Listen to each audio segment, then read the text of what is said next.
Trigonometry. Trigonometry आज हम लोग ट्रिग्नोमेट्री पढ़े हैं क्लास 10th के लिए। क्लास 10th के लिए ये त्रिकोणमिति। आज हम लोग त्रिकोणमिति पढ़ेंगे। त्रिकोणमिति में हम लोग जानते हैं कि त्रिकोणमिति जो है वो त्रिभुज से संबंधित है। ऐसे नाम से ही पता चल रहा है त्रिकोणमिति। त्रिकोणमिति इसको अगर हम अलग अलग करके देखें तो त्रि प्लस कोण प्लस मिति। मिति इसका मतलब ये हुआ कि त्रि मतलब तीन, तीन कोणों का, मिति के मतलब होता मापना। मिति के मतलब मापना, मापना या जोखना। इसको इंग्लिश में बोलते हैं मेजरमेंट। मेजरमेंट मतलब तीन कोणों का मेजरमेंट को ही हम लोग त्रिकोणमिति, तीन कोणों का माप वाला है, कोई हम लोग त्रिकोणमिति में पढ़ेंगे। ठीक है, तो त्रिकोणमिति हम लोग शुरू करते हैं। त्रिकोणमिति है क्या? त्रिकोणमिति जो वास्तविक में है वो त्रिभुज से तो संबंधित है, लेकिन साथ साथ ये समकोण त्रिभुज से संबंधित है। समकोण त्रिभुज, और हम लोग जानते हैं समकोण त्रिभुज कहते हैं कि इसको है कि कोई भी वैसा त्रिभुज जो 90 डिग्री का कोण बनाए। ठीक है, कोई भी वैसा त्रिभुज जो 90 डिग्री का कोण बनाए तो उसको हम लोग समकोण त्रिभुज कहते हैं। ठीक है ना? तो समकोण त्रिभुज पहचानने का एक नियम है, जहां पर एल तरह का आकृति बनाए ना, जहां पर एल तरह का आकृति बनाए, ए भी अल्फाबेट वाला एल, ये वाला, तो ये समकोण है। समकोण मतलब 90 डिग्री। समकोण मतलब 90 डिग्री। कोई भी वैसा त्रिभुज या कोई भी वैसा कोण जो 90 डिग्री का कोण बनाए तो उसको हम लोग समकोण कहेंगे। तो यहाँ पर हम लोग त्रिकोणमिति में समकोण त्रिभुज से मतलब है, सब त्रिभुज से मतलब नहीं है हम लोग को, समकोण त्रिभुज से मतलब है। समकोण त्रिभुज इस तरह का होता है, इस तरह का। ठीक है, ये वाला, ये तो एल जैसा आकृति है, यहाँ पर ये 90 डिग्री हो गया। और हम लोग जानते हैं इसका नाम दे देते हैं ए बी सी। तो एक कोण ए है, एक कोण बी है और एक कोण सी है। अगर हम बात करें तो ये तीनों कोण, कोण ए, कोण बी प्लस कोण सी, ये किसका बराबर? 180 के बराबर। सही है, 180 डिग्री के बराबर। मतलब कोई भी त्रिभुज, ये समकोण त्रिभुज की बात हम नहीं कर रहे हैं, कोई भी त्रिभुज की अगर हम बात करें तो तीनों कोणों का योगफल जो होता है, योगफल मतलब जोड़, तीनों कोणों का जो योगफल होता है वो 180 डिग्री होता है। ठीक है, उसी तरह से इसमें भी समकोण त्रिभुज में भी तीनों कोणों का अगर जोड़ेंगे तो 180 डिग्री का होगा, जिसमें समकोण त्रिभुज में एक कोण जहां पर ये बन रहा है, एल तरह का आकृति बनेगा, वो खुद अपने आप 90 डिग्री ले लेगा। तो बी के जगह पर हम लोग 90 डिग्री ले सकते हैं। तो हम ऐसे कह सकते हैं कि कोण ए प्लस कोण सी बराबर 180 माइनस 90, मतलब कितना? 90 डिग्री। मतलब समकोण त्रिभुज में हम कह सकते हैं कि एक कोण अकेले 90 डिग्री ले लेता है और बाकी जो दो कोण बचता है वो 90 डिग्री में दोनों बंटवारा करता है। तो अभी हम लोग समकोण त्रिभुज पढ़ेंगे। सबसे पहले समकोण त्रिभुज जानने के लिए सबसे पहले ये हम जानते हैं कि पाइथागोरस है क्या। पाइथागोरस 9th क्लास वाला याद है? 9th क्लास में पाइथागोरस जो ये कहता था कि कर्ण का स्क्वायर, मतलब कर्ण का वर्ग जो है वो लंब का वर्ग प्लस आधार का वर्ग होता है। ये पाइथागोरस याद आ रहा है 9th क्लास? यही तो है पाइथागोरस। ये पाइथागोरस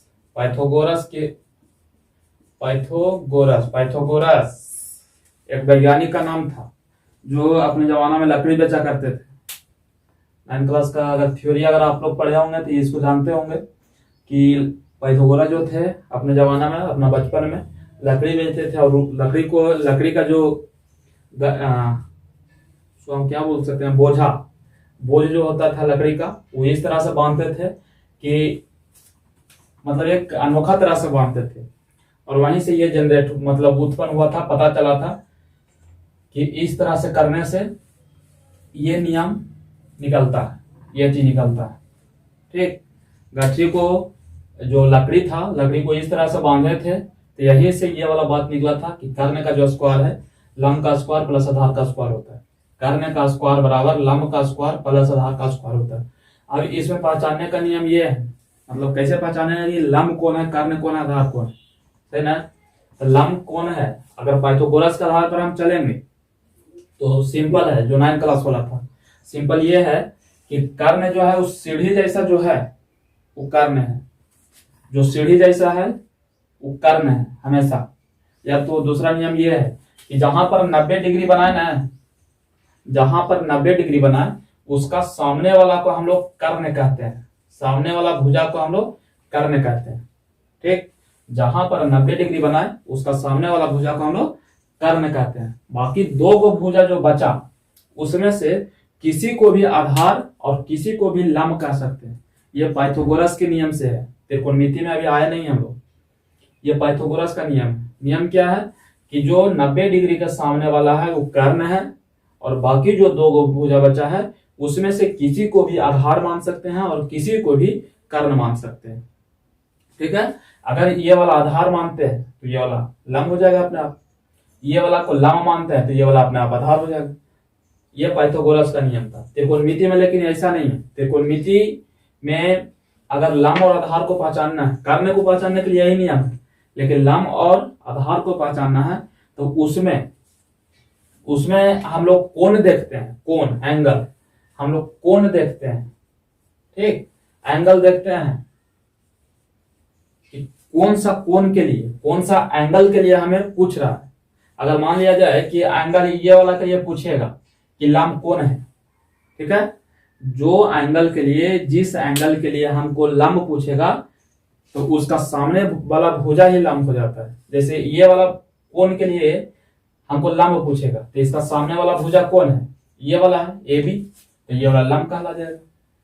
ठीक, अगर मान लिया जाए कि ये वाला कोण के लिए हमको पूछे, ये वाला एंगल के लिए पूछे कि ये वाला एंगल के लिए बताओ कि लंब कौन है, तो ये वाला एंगल के लिए पूछे तो इसका सामने वाला भुजा लंब कहला जाएगा।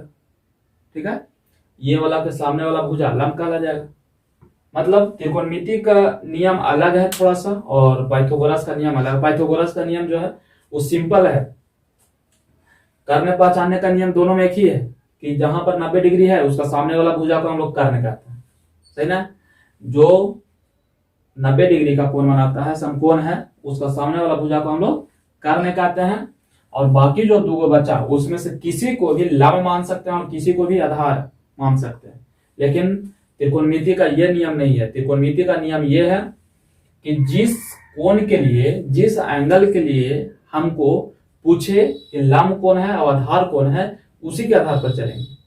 जैसे अभी हम बता रहे थे कि ये वाला कोण के लिए पूछेगा कि लंब कौन है, तो ये वाला कोण के लिए लंब ये वाला है, मतलब सामने वाला भुजा। जिस कोण के लिए पूछे उसका सामने वाला भुजा ये लंब कहलाता है। ठीक, अगर मान लिया जाए कि ये वाला भुजा के लिए पूछेगा कि लंब कौन है, तो इसका सामने वाला भुजा बीसी है, तो ये लंब कहला जाएगा। 1-2 और उदाहरण चल जाते हैं। जैसे मान लिया जाए कि ये है और यहां पर ये 90 डिग्री बना रहा है समकोण, तो इसका लिए लंब कोण है, इसका नाम दे रहे हैं ए बी सी। ठीक, इसका लिए लंब कोण है। अच्छा, यहां से हम लोग पहचान सकते हैं कि यहां पर 90 डिग्री बन रहा है, इसका सामने वाला भुजा ये कर्ण है, कर्ण हो गया। सही, अब लंब और आधार पहचानने का नियम क्या बोले त्रिकोणमिति में? त्रिकोणमिति में जैसे अगर पूछ दिया कि ये वाला कोण के लिए, ये वाला एंगल के लिए लंब कौन है, ये वाला एंगल के लिए लंब कौन है, तो इसका सामने वाला भुजा कौन है, बीसी है, तो ये वाला लंब कहला जाएगा, लंब। ठीक, अच्छा, जब ये कर्ण कहला गया, ये लंब कहला गया, तो अब एक ही चीज बचा आधार, तो जो छूटा है वो आधार हो गया, ये आधार हो गया। समझ में आया? तो इसे यही है ये पाइथागोरस और त्रिकोणमिति में अंतर। ठीक है, आगे हम लोग चलते हैं। तो इसका आगे हम लोग को पढ़ना है थोड़ा सा, इसका इंग्लिश में हम लोग जान जाते हैं कि इंग्लिश में क्या क्या बोलते हैं इसको। जैसे एक त्रिभुज जो है, समकोण त्रिभुज, एक समकोण त्रिभुज जो है, एक समकोण त्रिभुज जो है ये ऐसे है। अब इसका नाम दे दिए पी क्यू आर। अब यहाँ पर समकोण त्रिभुज बन रहा है, तो आप पहचानने तो आ गया होगा कि कर्ण कोण, समकोण त्रिभुज 90 डिग्री यहाँ पर बन रहा है, तो इसका सामने वाला भुजा कर्ण कहला गया, कर्ण। तो सही है। अच्छा, कर्ण को हम लोग इंग्लिश में हाइपोटेनस बोलते हैं, हाइपोटेनस। हाइपोटेनस, इसको एच से इंडिकेट करते हैं, स्मॉल एच से। ठीक, कार्य को हम लोग हाइपोटेनस कहते हैं। अब कौन सा कोण के लिए हमको लंब पूछ रहा है, अगर मान लिया जाए कि ये वाला कोण के लिए लंब पूछ रहा है, ये वाला मान लिया जाए कि यहाँ पर थीटा है, कोण को जब भी मानते हैं तो थीटा मानते हैं। ठीक है, अगर मान लिया जाए कि यहाँ पर थीटा है तो इसका सामने वाला लंब कहला जाएगा, तो ये वाला कोण के लिए लंब कौन हो जाएगा, पीक्यू हो जाएगा, ये लंब हो जाएगा। लंब और आधार याद रखना है कि लंब और आधार बदलते रहता है। अगर ये वाला कोण के लिए पूछा तो लंब ये हो गया, अगर मान लिया जाए कि ये वाला कोण के लिए पूछेगा तो ये वाला लंब हो जाएगा। ठीक, मतलब कोण के आधार पर लंब और आधार, कोण के आधार पर हम लंब और आधार को बदलते रहते हैं। ठीक, कोण ही ये डिसाइड करता है कि लंब कौन होगा और आधार कौन होगा। कोण ही मतलब एंगल ही डिसाइड करता है त्रिकोणमिति में कि लंब कौन होगा और आधार कौन होगा। तो ये वाला अगर कोण को हम माने तो लंब ये वाला हो गया। इसको इंग्लिश में बोलते हैं परपेंडिकुलर,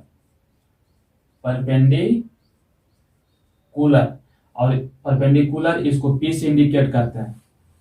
सही है, ये अच्छा, ये कर्ण हो गया, लंब हो गया, था एक भुजा जो बचा है वो क्या हो जाएगा, आधार हो जाएगा, और आधार को हम लोग इंग्लिश में बोलते हैं बेस, क्या बोलते हैं, बेस, और इसको बी से इंडिकेट करते हैं। ठीक है, तो पाइथागोरस में क्या था, पाइथागोरस का नियम क्या था कि कर्ण का स्क्वायर जो होता है वो लंब का स्क्वायर प्लस आधार का स्क्वायर होता है, अच्छा, कर्ण को हम लोग क्या चीज से इंडिकेट कर रहे हैं, एच से, तो एच स्क्वायर यहाँ पर लिख दे। अच्छा, उसका बाद लंब को हम लोग क्या चीज से इंडिकेट कर रहे हैं, पी से, तो पी लिख दे यहाँ पर। अच्छा, आधार को क्या चीज से इंडिकेट कर रहे हैं, बी से, तो बी स्क्वायर। सही है, तो हम ये भी लिख सकते हैं कि एच स्क्वायर बराबर P square plus B square, H square बराबर P square plus B square. ये बात याद रखना है कि त्रिकोणमिति में और पाइथागोरस में दोनों में थोड़ा सा अलग अलग नियम है लंब और आधार पहचानने का। ठीक है, त्रिकोणमिति में कौन डिसाइड करता है, एंगल डिसाइड करता है कि लंब कौन होगा और आधार कौन होगा। ठीक है, तो ये याद रखना है कि एच स्क्वायर बराबर P square plus B square, H square बराबर P square plus B square. उसका बाद हम लोग चलते हैं त्रिकोणमितीय अनुपात में, मतलब ट्रिग्नोमेट्रिक रेशियो। ठीक है, इसको मिटा रहे हैं थोड़ा, ट्रिग्नोमेट्रिक रेशियो में। तो ट्रिग्नोमेट्रिक रेशियो है क्या, वही जो कुछ दिन पहले हम लोग पढ़े थे, sign cos tan. Trigonometric ratio इसको हिंदी में बोलते हैं त्रिकोणमितीय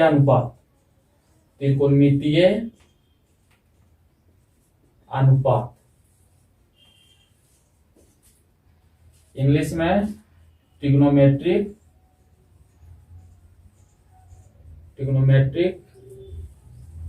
रेशियो। ट्रिग्नोमेट्रिक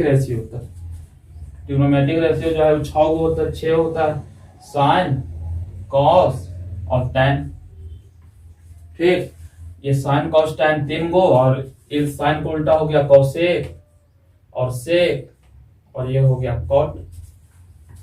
ठीक, साइन बराबर हम लोग क्या जानते हैं, अगर आप नहीं देखे हैं पिछला वीडियो तो पिछला वीडियो जाकर के देख लीजिए। मतलब ये क्या है, इसका फॉर्मूला क्या है, और ये भी बताया था कि इसको जल्दी याद कैसे करें 2 मिनट में। तो साइन बराबर पी एच, डायरेक्ट याद रखना है, P H, sine P H, सही है, साइन पी एच, पी बटा एच ने बोला पी एच,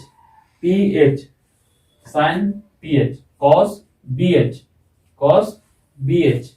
कॉस जो है वो बी एच, बी मतलब आधार और एच मतलब कर्ण, बी मतलब आधार और पी मतलब लंब।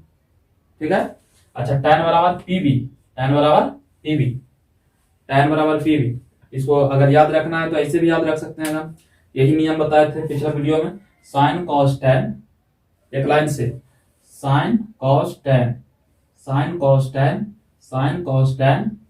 P H B H PB,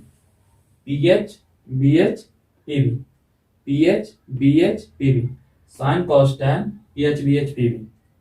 एक साथ में याद करने से ऐसे जल्दी याद हो जाता है। Sine cos tan P H B H PB, sine cos tan PH BH PV, sine cos tan PH BH PV, ठीक है।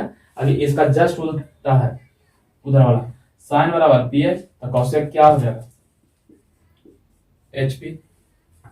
साइन का उल्टा कॉसेक होता है, मतलब ऊपर वाला नीचे और नीचे वाला ऊपर, उसी तरह से कॉस का उल्टा सेक होता है, तो इसका क्या हो जाएगा H बटा B हो जाएगा। टैन का उल्टा कॉट होता है तो इसका हो जाएगा B, ठीक है।